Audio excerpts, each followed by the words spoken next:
안녕하세요. 반갑습니다. 주식강 여러분에게 이정렬입니다. 오늘 5월 20일 6시 30분을 지나고 있습니다. 안전선 브리핑을 정인데 시청하시기 전에 구독과 좋아요 부탁드릴 수 있도록 하겠습니다. 일단 마이크를 제가 주문을 좀 해놨기 때문에 조금만 음질이 좀 불편하시더라도 조금만 이해를 부탁드린다는 말씀 먼저 드릴 수 있도록 하겠습니다. 자, 그리고 제가 뉴스방이랑 리서치방을 같이 운영을 하고 있는데 뉴스방 같은 경우에서는 누구나 무료로 들어올 수가 있습니다. 그리고 리서치방도 누구나 들어올 수가 있는데 조건이 조금 있습니다. 자, 이게 제가 유료로 전환을 하려고 하는 게 아니라 100% 무료로 진짜 나중에 추후에라도 유료로 전환을 안 할 겁니다. 유료 전환이 없어요. 제가 추후에라도 과금을 유도를 하든가 금전적인 부분들을 요구를 하든가 그런 식으로 얘기를 하면은 그냥 무시하세요. 제가 아닌 겁니다.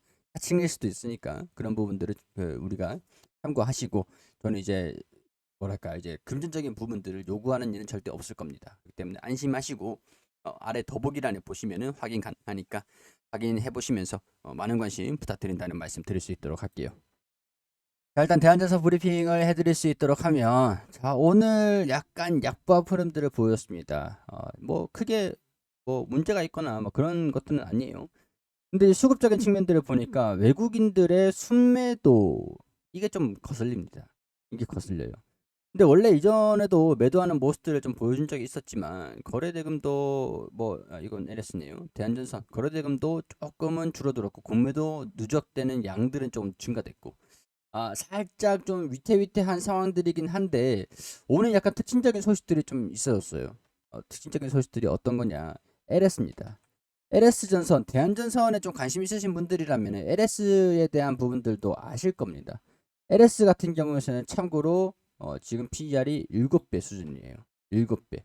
대한전선 같은 경우에서는 PER이 조금은 높은 상황들, 67배 수준들입니다. 영업이익이 증가가 될 거다라는 전망들은 물론 있는 상황들이지만 조금 더 저렴한 기업이 누구냐라고 따졌을 때는 LS를 이길 수는 없어요. 왜냐면은 우리가 인정할 건 인정해야 돼요. 대한전선이 나쁜 기업이다, 안 좋은 기업이다, 뭐 이렇게 말씀을 드리는 게 아니라 LS전선이 꽤 셉니다.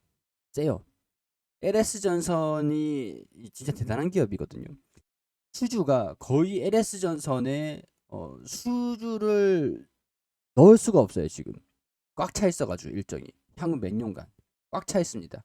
그래서 이 수주가 대한전선에 들어오고 그 나머지 벤더들에 가는 것들도 있어요. 그렇기 때문에 대한전선이 수주가 계속 늘어나고 있는 측면들도 있기 때문에 우리 인정할 건 인정해야 됩니다. 일시적으로 대한전선에 먼저 오는 수주도 분명히 있겠지만 LS를 한번 거치고 온다라고 보시면 돼요. 그러니까 전선 기업에서 점유율이 LS 같은 경우가 좀 상당히 좀 높기 때문에 이런 부분은 무시할 수는 없다, 이렇게 말씀을 드리는 거고, 주가가 저평가가 되어 있는 요인들이 좀 있었는데 LS 같은 경우에서는 있었는데 대한전선 같은 경우에서는 오늘 수급이 조금 위축됐다라고 얘기를 할 수 있는 부분들이 LS에 조금 관련 업체다, 관련 전선 업체잖아요. 얘네들의 수급이 조금 들어갔던 게 좀 있습니다. 얘네들이 뭐 때문에 들어왔냐? 물론 이 장기 편성들이 돌파를 해서 들어갔던 건 아니에요. 이 내용들이 있었는데 LS 니코동재련 100% 자회사로 전환해주겠다. 자, 이제 LS 꼬동재련이 유상감자로 1,000억 원, 보유환금, 은행 차입 등으로 교환사채 발행 이런 것들 때문에 이제 LS에서 이거를 100% 자회사로 전환을 시켰습니다. 이런 부분들 때문에 LS에 대한 투자 의견들이 계속 상승되는 것들. 일본 측의 지분을 전부 사들여가지고 자회사로 품게 돼 주당 순이익이 25%랑 증가될 것이다. 저평가에 대한 부분들이 LS가 반영되기 시작한 것 같아요. 안 그래도 쌌는데 EPS가 더 증가되면 더 저렴해진다라고 보는 것들이니까 주가가 리베 리, 어, 뭐 리레이팅이 될 거다, 재평가가 될 거다라고 볼 수밖에 없는 상황들입니다. 인정할 건 인정해야죠. LS가 나쁜 기업도 아니고 좋은 기업인데 이렇게 EPS가 더 증가된다, 25%더 증가된다 라고 하면 단기적으로 LS의 거래량이 동반이 되면서 외국인들이 군침을 흘릴 수밖에 없을 것 같아요. 자, 관련돼서 대한전선과 LS의 수혜를 받을 수 있는 것들 뭐 분명히 있긴 있습니다. LS 인플레이션의 강한 면모 입증, 큰 전선 기업이기 때문에 대한전선도 인플레이션의 강한 면모를 입증을 하고 있는 상태입니다. 동재련, 엠트론 인상적이다. 뭐 이런 얘기들이 좀 있는 상황들인데 여기서 다른 것들을 제외하고 전선 부분을 주목을 하자고요. 해저 케이블 수주 성과가 본격적으로 매출에 반영되기 시작을 했다. 미국, 대만 중심의 해상 풍력용 해저 케이블 모멘텀이 중장기 실적 전망을 밝게 할 것이고 여기까지만 보십시다. 여기까지만. 자, 그러면은 대한전선 같은 경우도 마찬가지겠죠. 해상 풍력 같은 경우에서는 이게 생산하고 납품하는 데까지 시간이 좀 오래 걸립니다. 그리고 그게 있어요. 해저 케이블 같은 경우에서는 우리 비행기로 보낼 수가 없단 말이죠. 실어서 보낼 수가 없어요. 해상으로 운송이 되는데 해상 운송 비용을 고려를 할 수밖에 없습니다. 계속 지금 해상 운송 비용이 올라가고 있는 상황들이라. 그러니까 해상 운송 비용을 최대한 낮추기 위해서는 미국, 유럽 최대한 가까운 거점에 있는 회사의 공급을 받을 수밖에 없다.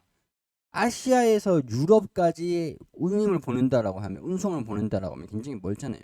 유럽에서는 최대한 가까운 뭐 동남아시아라든가 아니면 미국 쪽, 미국도 유럽. 근데 이게 아시아까지 넘어오고 있는 상황이에요. 상황. 그리고 대한전선 같은 경우에서도 공장을 미국 쪽으로 공장을 또 거점을 확보를 하려고 하는 쪽이 있기 때문에 수주가 계속 들어오고 있는 상태에서 해저 케이블 수주까지 지속적으로 늘어난다라고 볼 수 있는 내용들이 있었는데 3강 MNT 이 뉴스 리포트가 오늘 오전에 나왔습니다. 공급 부종, 해상 풍력 하부 구조물 주문 요청 들어왔다. 공급 부종이 10년 이상 진행될 것이다. 이게 꽤나 단기가 된다. 여러분들 생각을 해봅시다. 풍력 타워만 해상에다가 설치를 해놓으면은 전력은 어떻게 이동을 시킵니까? 와이파이를 보냈나요? 불가능하죠. 전선이 있어야 됩니다. 해상 케이블 전선이 있어야 됩니다. 해상 풍력은. 하부 구조물 공급업체를 찾는다. 근데 이게 10년간 확대가 될 것이다. 미국 그리고 유럽 쪽에도 계속 내년부터 설치가 시작된다. 그러면 수주를 지금 해야 됩니다. 지금 진작에 했었어야 돼요. 그렇기 때문에 하부 구조물이 진행된다. 그러면은 풍력 업체들인 뭐 CS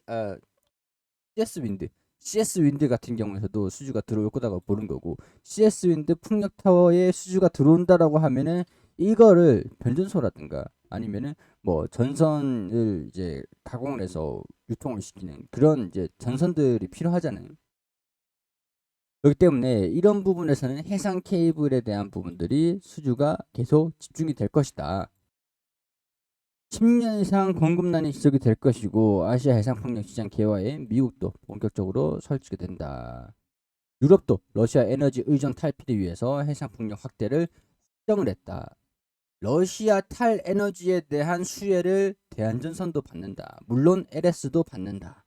라고 볼 수가 있겠죠. 그렇게 되면은 우리가 계속 이제 분기 보고서를 보면서 확인했던 거 영업이익에 대한 부분들을 계속 집중하고 보고 있었습니다. 납품이 얼마가 됐던가 그런 것들을 계속 보고 있었던 상황들인데 그러니까 연간 실적 1분기에 대한 연간 실적을 이번에 1분기에 대한 실적이죠. 1분기에 대한 실적이 100억 원 가량은 나와주지 않을까라고 예측을 하고 있었다라고 계속 말씀드렸는데 제가 또 틀렸다. 52억 원밖에 안 나왔네요. 라고 말씀드렸었어요. 그래서 제가 52억 원이 나온 게 보통 이제 133억, 200억 원 나오면은 150억 원, 200억 원 유사하단 말이에요. 유사한데 이번엔 좀 특징적이었어요. 제가 이것까지는 알 수가 없었죠. 52억 원인데 납품액이 줄어서 52억밖에 안 나왔구나. 그러면은 매출액도 뭐 많이 잘 나오면 60억 정도 나왔겠구나. 근데 118억이 나왔어요. 결국에 제가 예측을 했던 거 뭐 아다리라고 표현해서 될지 모르겠는데 운이 좋아서 잘 맞았습니다.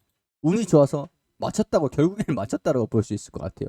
제가 이게 실력이라기보다는 운이 소가 뒷걸음질 하다가 쥐잡은 격이죠. 그러니까 뒷걸음질 치다가 얻어 결린 격인데 52억 원 영업이익인데도 불구하고 영업이익이 상승을 했다. 이거는 좀 대단히 긍정적인 내용들. 근데 납품액이 1조가 아니라 6천억 원 가량밖에 되지가 않았었어요. 그래서 잔고로 그대로 남아있는 상황인데 이 잔고가 계속 누적이 된다. 이런 것들 기대를 한번 해볼 수 있는 요인들. 납품을 정상화시키면은 영업이익이 더 증가되지 않을까. 영업이익이 더 대폭 증가되지 않을까. 이런 것들 기대를 한번 해볼 수 있을 것 같습니다. 근데 2분기에 적자가 난 적이 있기 때문에 혹시 비수기에 대한 부분들이 영향이 있을까라는 부분들이 조금 우려감이 있는 상황들이긴 한데 이거는 2분기 실적들을 확인하면은 답이 나오는 것들이니까 이런 것들은 뭐 실적이 좀 잘 나오지 않겠나. 이제는 공식이 좀 깨졌던 것 같습니다.